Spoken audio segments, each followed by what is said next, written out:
বৃষ্টি কিন্তু এবারে রীতিমতো আতঙ্কের জায়গায় চলে গেছে। যেভাবে এক নাগাড়ে বৃষ্টি হচ্ছে, এরপর মানে বন্যা ফন্যা না হয়ে যায়, পাহাড়েও বোধহয় বন্যা হয়ে যাবে এরকম অবস্থা। মানে এই যে পুজোর দিনগুলো কিভাবে কাটবে কে জানে। আকাশ যদি পরিষ্কার না হয়, এইরকম মেঘলা বৃষ্টি সারাক্ষণ থাকলে তো না ঠাকুর দেখতে বেরোনো যাবে, না কিছু এনজয় করা যাবে। কে জানে কি হবে, ভালো লাগছে না। আর গতকাল মানে মহালয়ার দিন তো রীতিমতো ভাসিয়ে নিয়ে গেছে বলা যেতে পারে। একবার বেরিয়েছিলাম তার মধ্যেও, কিন্তু গাড়ি থেকে নামতেই পারিনি, এমন অবস্থা। কোথাও বেরোতেই যখন পারবো না, বাড়িতেই থাকতে হবে, তো বাঙ্কুকে বললাম তুই না হয় এই সুযোগে মানে অ্যাকোরিয়ামটা একটু পরিষ্কার করে দে। অনেকদিন পরিষ্কার করা হয়নি, নোংরা হয়ে গেছে প্রচণ্ড। বাইরের ওয়েদার অন্ধকার বলে ঘরের ভিতরেও তো অন্ধকার। আর শুধু কি বৃষ্টি, বৃষ্টির সাথে সাথে দফায় দফায় চলেছে কারেন্ট অফ। অ্যাকোরিয়ামের ভিতরে যে নোংরা জলটা রয়েছে ওটাকে তো মগে করে করে ওই বড় ডিব্বাটার মধ্যে তুলে নিল। অল্প কিছু জল এখনও অ্যাকোরিয়ামে আছে, সেটা পরে তুলবে। আর এখন হচ্ছে ওই পাম্প, হিটার এগুলো যেগুলো কানেক্টেড থাকে অ্যাকোরিয়ামের মধ্যে, ওইগুলোকে সাবধানে সাবধানে সরিয়ে নিচ্ছে। অল্পই মাছ রয়েছে, মানে গোটা 5-6 মাছই বড়জোর হবে, তো সেগুলোই অ্যাকোরিয়াম থেকে এই ডিব্বার জলে ট্রান্সফার করাচ্ছে এখন।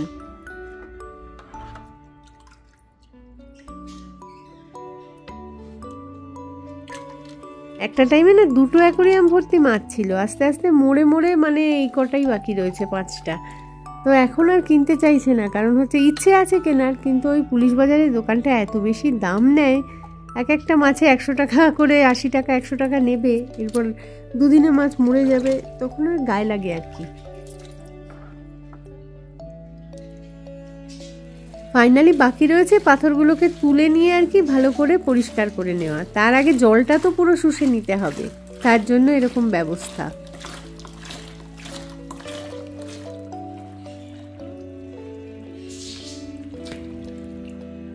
পাথরগুলো এত ভালোভাবে পরিষ্কার করেছে, মানে সাদা রংটাও তার ফিরে এসেছে, খয়েরি হয়ে গেছিল নয়তো নোংরা পড়ে পড়ে। কাঁচের জিনিস তো পাথরগুলো জোরে পড়লে মানে চিড় ধরে যেতে পারে, সেই কারণে খুব সাবধানে আস্তে আস্তে সব পাথরগুলোকে সাজিয়ে নেওয়ার পরে জল ঢালা শুরু হলো, পরিষ্কার জল একদম। পুরো অ্যাকোরিয়ামটা জলে ভরে যাওয়ার সাথে সাথেই কিন্তু মাছগুলোকে ছেড়ে দেওয়া যায় না। ওই লাইট, হিটার, তারপর পাম্প এগুলোকে সব সেট করে নিতে হয়। তারপর হিটার কিছুক্ষণ চললে জলটা আবার যেই ঠিকঠাক টেম্পারেচারে আসবে তখন মাছগুলোকে ছেড়ে দিতে হয়। 8 ঘন্টার চেষ্টায় একটা কাজ ফাইনালি কমপ্লিট হলো।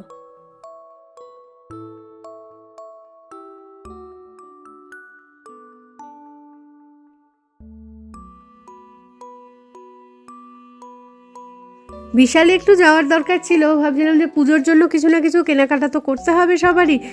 তো এত বৃষ্টি পড়ছে, বেরোতেই সাহস করছি না, যে মানে বেরিয়ে যে গাড়ি থেকে নেমে সেই দোকান অবধি যাবো ততক্ষণেই তো পুরো ভিজে যাবো আর কি। আমি ভাবলাম যে আরেকটুখানি সময় গড়াক, ততক্ষণে বৃষ্টি নিশ্চয়ই কিছুটা কমে যাবে। আপাতত আমি কয়েকটা জামা কাপড় ইস্ত্রি করা ছিল, সেগুলো করতে শুরু করে দিলাম।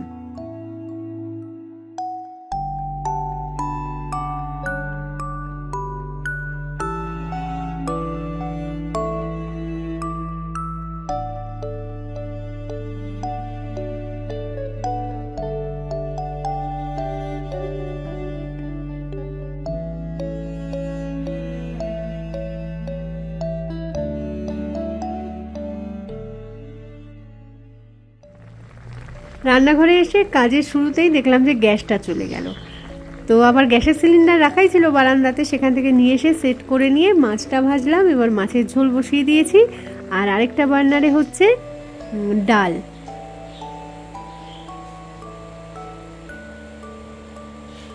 আজকে অ্যাকচুয়ালি ভাত তরকারি না করে খিচুড়ি বসিয়ে দিতে পারলে সবচেয়ে ভালো হতো, কিন্তু বাঙ্কুনানু আবার খিচুড়ি যে খুব একটা ভালো খায় সেরকম তো নয়, সেই কারণে অন্যরকম মেনু দিয়েই চালাচ্ছি। আর ডালের সাথে খাওয়ার জন্য কয়েকটা পনির পকোড়া ভাজছি।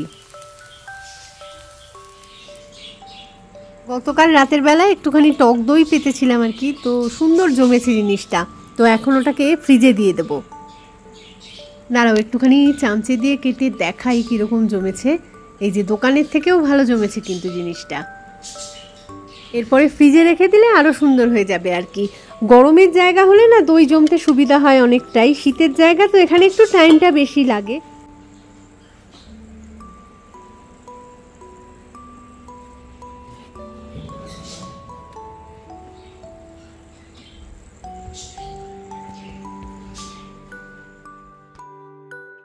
দুপুরবেলা খাওয়া দাওয়া ফিনিশ করে স্কুটারে চড়ে আর কি পুলিশ বাজার যাব বলে রেডি হয়ে তো প্রথমে বেরোলাম।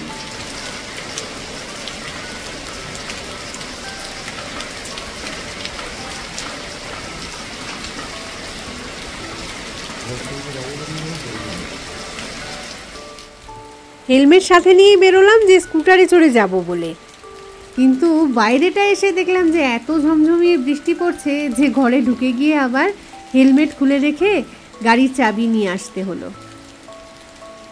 এদিকে গাড়িতে যে উঠবো সেটাও কিন্তু একটা সমস্যা, কারণ ছাতা মাথায় দিয়ে তবে বোধহয় গাড়িতে গিয়ে উঠতে হবে এখন।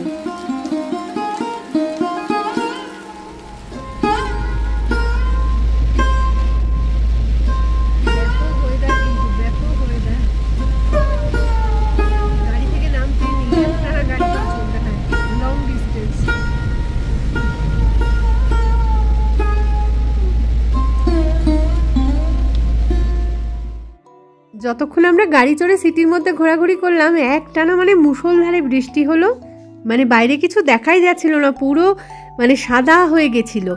আর এরকম বৃষ্টিতে তো নামার কোনো চান্সই নেই। পোলো এরিয়াটা যখন ক্রস করছিলাম তখন দেখলাম পোলো টাওয়ার্সের পাশে একটা দুর্গাপুজো হয় আর কি, তো সেই প্যান্ডেলটা বাঁধার কাজ চলছে এখনো, আর বেশি কিছু হয়নি, এইটুকুনি মানে চলছে। তো প্রতি বছরই এই পুজোটায় আসি, যদি বৃষ্টি কম থাকে এবারও নিশ্চয়ই আসবো। এত বৃষ্টি পড়ছিল যে ফাইনালি ঠিক করলাম যে বাড়িতে ফিরে চলে যাই। বাড়িতে যে গিয়ে পৌঁছলাম তখন দেখলাম বৃষ্টিটা কমে গেছে, তো আবার একটু বেরোলাম, কারণ হচ্ছে এখানে এই এমইএস এর পুজোটা বাড়ির একদম কাছাকাছি, তো ভালো এমইএস এর পুজোর কতদূর কি প্রিপারেশন একটুখানি দেখি। শিলংয়ে না অ্যাকচুয়ালি পুজোর প্রিপারেশন দেখানোর মতন সেরকম একটা কিছু থাকে না, কারণ হচ্ছে শিলংয়ের পুজোটা ওই সপ্তমীর দিন সকাল থেকে শুরু হয়, দশমীর দিন রাতে গিয়ে শেষ হয়ে যায়। পঞ্চমী বা ষষ্ঠীতে কোনো পুজো মণ্ডপে গিয়ে যদি হাজির হও সেখানে কিন্তু পুজোর ভাইবসটা বিন্দুমাত্রও পাবে না। তো এই যে আজকেই যেমন ধরো না, এই যে বাঁ দিকটায় এমইএস এর প্যান্ডেলটা সবেমাত্র বাঁধার কাজ চলছে আর কি, এরপরে এখনো কত কাজ বাকি সেটা দেখলেই বুঝতে পারবে।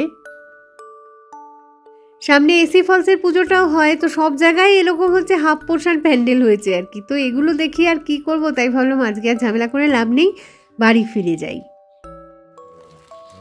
সন্ধেবেলা মিশো থেকে একটা পার্সেল চলে এলো, তো দুটো ফুলদানি অর্ডার দিয়েছিলাম, তো সেগুলোই এসেছে। এগুলো কিন্তু প্লাস্টিকের, একটু হার্ড প্লাস্টিক, মানে ফিলিংসটা কিন্তু অনেকটা সেরামিকের টাইপেরই আসবে, সুন্দর বেশ।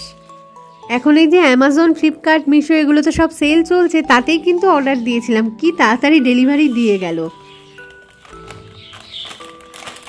এত একটা বর্ষণমুখর দিনে সেভাবে না ঘুরতে পারলাম, না বেড়াতে পারলাম, না কিছু ভিডিওতে সেরকম দেখাতে পারলাম, তবু একটা ছোট্ট আপডেটের মতোই এটা হলো আর কি। তো যাই হোক, এখন রাতের বেলা খাবারের জন্য কিছু বানাতে হবে, তো বসিয়ে দিয়েছি ডিমের ঝোল।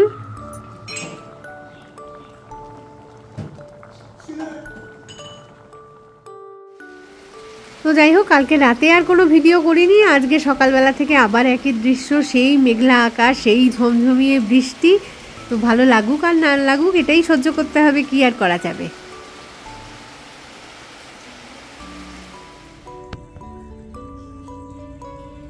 তো কালকে সারা রাত ফ্রিজে থাকার পরে ওই যে দইটা পেতেছিলাম সেটা আরও যেন সুন্দর হয়ে গেছে, একদম আইসক্রিমের মতন হয়ে গেছে। একটু কেটে দেখাই, বুঝতে পারবে। আর টেস্টও দারুণ সুন্দর হয়েছে।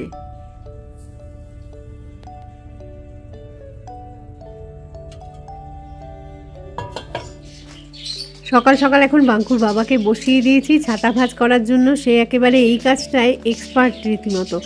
তো কালকে ওই যে ছাতা নিয়ে বাইরে বেরিয়েছিলাম না, ছাতা কিন্তু এমনি তো নামিয়েই, ছাতা তখন খুলতেই হয়নি, শুধু আমাদের ঘরের দোরগোড়া থেকে আর কি গাড়িতে ওঠা অবধি এইটুকুনি টাইম ছাতা মাথায় দিতে হয়েছিল আমাদের, তাতেই একদম ভিজে কি অবস্থা।